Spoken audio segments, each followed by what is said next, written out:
Et bien dans cette vidéo, nous allons parler de ce qu'il faut savoir afin de faire une bonne première impression. C'est parti.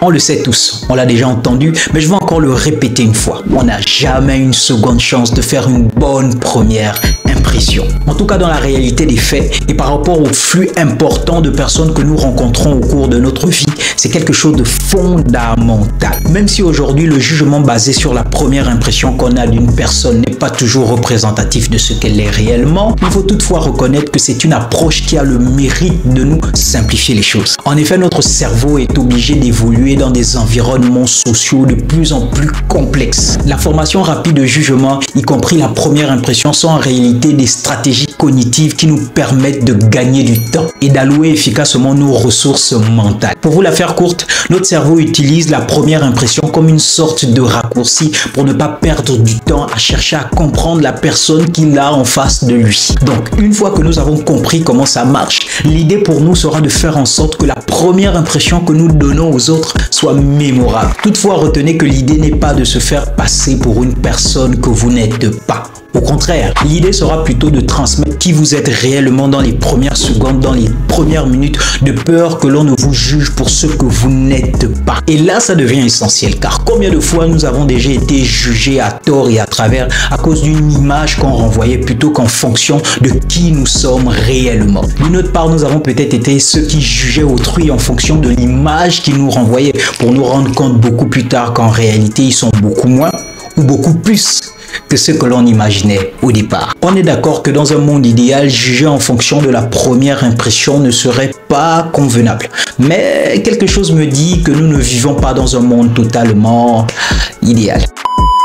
Sur ce, passons aux différentes stratégies à mettre en place afin de donner une bonne première impression. Let's go! Donc, les différentes stratégies que nous allons vous présenter se divisent en deux catégories, l'aspect extérieur et l'aspect comportemental.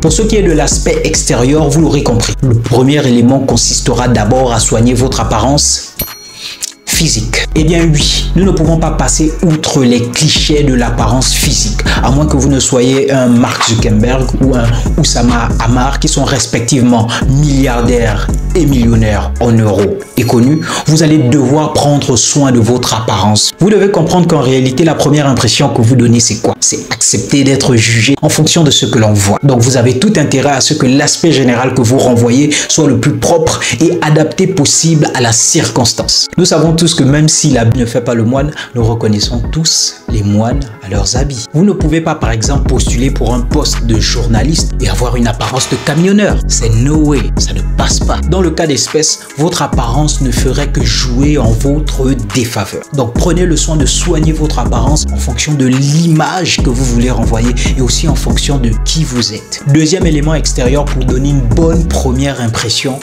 souriez.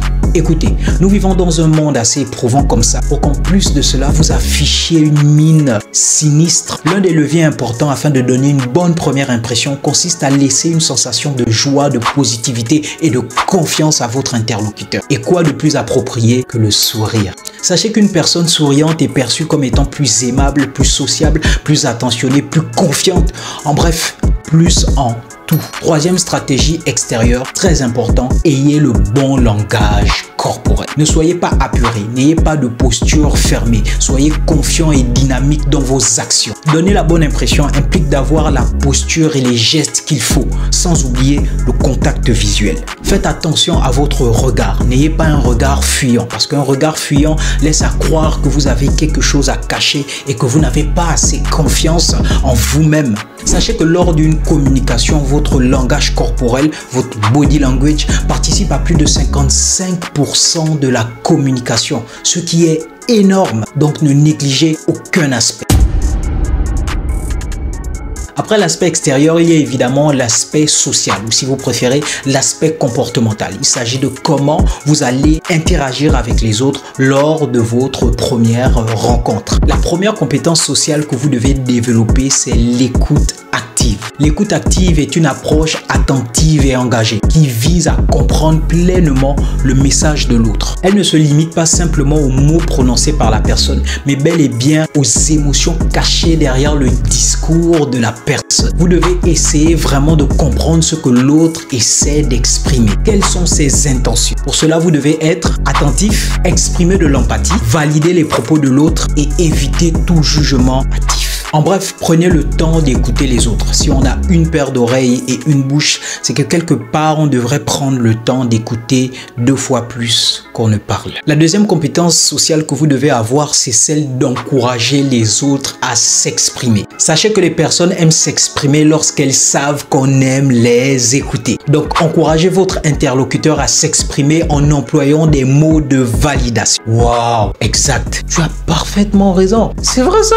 Oh, je n'ai jamais pensé à cela. Je suis parfaitement d'accord avec toi. Évidemment, vous n'êtes pas obligé de le faire de façon aussi caricaturale, mais vous comprenez l'idée. Autre aspect aussi important, adaptez votre langage en fonction de votre interlocuteur. Ma très chère Jacqueline, sachez qu'il est vain de s'exprimer d'une façon exquise en compagnie de personnes qui s'adonnent à une élocution d'une simplicité notoire. Je suis sûr que ce n'est pas l'impression que vous voulez donner à une personne qui s'exprime dans un langage courant avec vous. Donc, adaptez votre langage à votre interlocuteur. Nous voici quasiment arrivés à la fin de cette vidéo et pour récapituler, voici les différentes stratégies que vous devez retenir. 1. Soignez votre apparence physique. 2. Souriez. 3. Ayez le bon langage corporel. 4. Développez votre écoute active. 5. Encouragez votre interlocuteur à s'exprimer sur des sujets qui l'intéressent. Et enfin 6. Adaptez votre langage au sien. J'espère que cette vidéo vous a plu et qu'elle vous a appris quelque chose en plus. Vous connaissez la chanson, on like, on s'abonne et on partage. A plus pour une prochaine vidéo dans Ensemble.